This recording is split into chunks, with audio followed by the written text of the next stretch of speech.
Hi, this is Hot Mic and I'm Nidhi Razdan.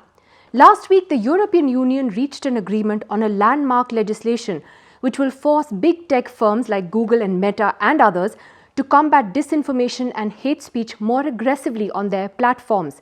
The EU's new rules will make tech companies more accountable for content created by users and amplified by their platforms' algorithms. The biggest online platforms and search engines, defined as having more than 45 million users, will face extra scrutiny, and that includes billions of dollars in fines. We'll come to that a little later. The timing is even more interesting as billionaire Elon Musk bought Twitter this week and is all set to take over the social media giant later this year. A senior EU official has already warned Musk that he will need to comply with their rules. Musk calls himself a free speech absolutist, and many fear that that may mean a dilution of content moderation on Twitter and further fuel hate speech and disinformation. So what exactly is the new European Union law and how will it work? It's called the Digital Services Act and will essentially require companies to strictly police their online platforms by setting up new policies and procedures to quickly remove anything that's flagged as hate speech, terrorist propaganda, and any other content deemed illegal by countries within the European Union.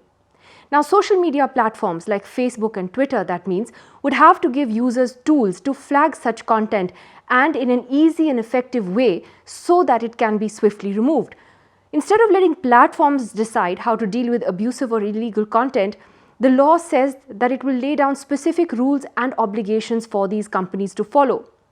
The act, which is yet to become a law, was proposed by the EU Commission, the Antitrust Commission that is, in December of 2020. It's called the DSA for short, and it's likely to be adopted by the EU Parliament in the next few months. So who exactly is covered under this law? Well, there are 27 countries in the European Union, and this law would apply to all of them.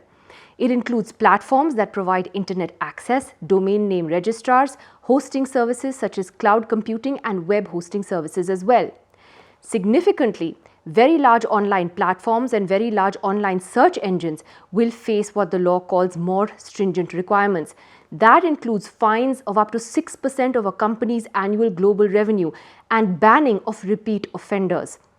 Any service with more than 45 million monthly active users in the EU will fall into this category. Those with under 45 million monthly users in the EU will be exempt from certain new obligations. So online platforms and intermediaries such as Facebook, Google, YouTube, etc. will now have to add what are called new procedures for faster removal of content deemed illegal or harmful. Each EU country can frame its own laws on this separately as well. The platforms will also have to explain what their policy is on taking content down, while users can also challenge their decisions.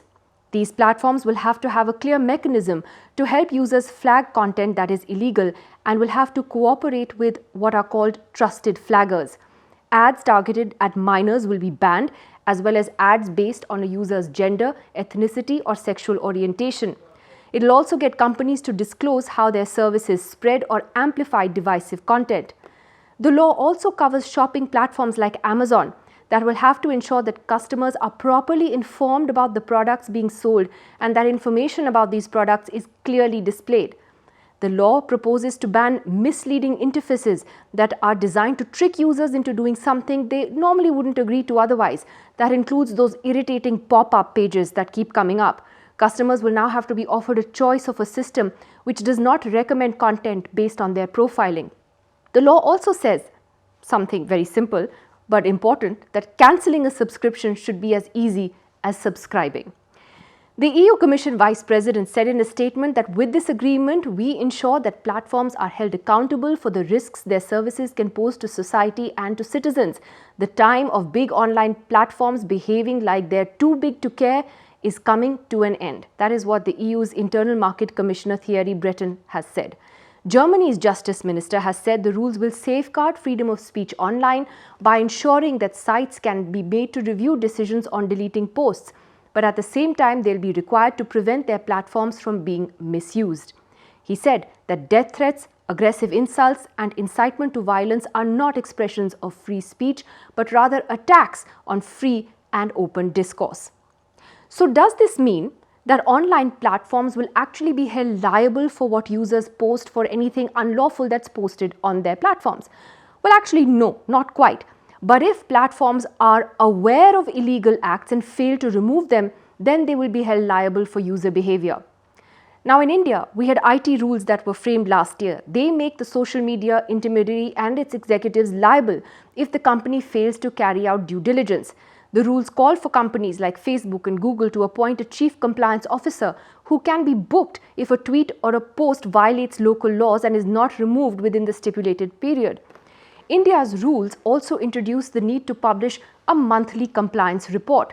There is also a controversial clause on the need to trace the originator of a message, a provision that has been challenged by WhatsApp in the Delhi High Court. The need to regulate big tech in the West made headlines after the 2016 US presidential election, when Russia was accused of using social media platforms to try and influence voters. The pandemic made the disinformation issue even more alarming, with all kinds of falsehoods on COVID and vaccines floating around. Facebook has also been under a lot of scrutiny in India for allowing hate speech and for favouring the BJP with cheaper ads. How far this new EU law will go remains to be seen, and it also remains to be seen if other countries will follow suit.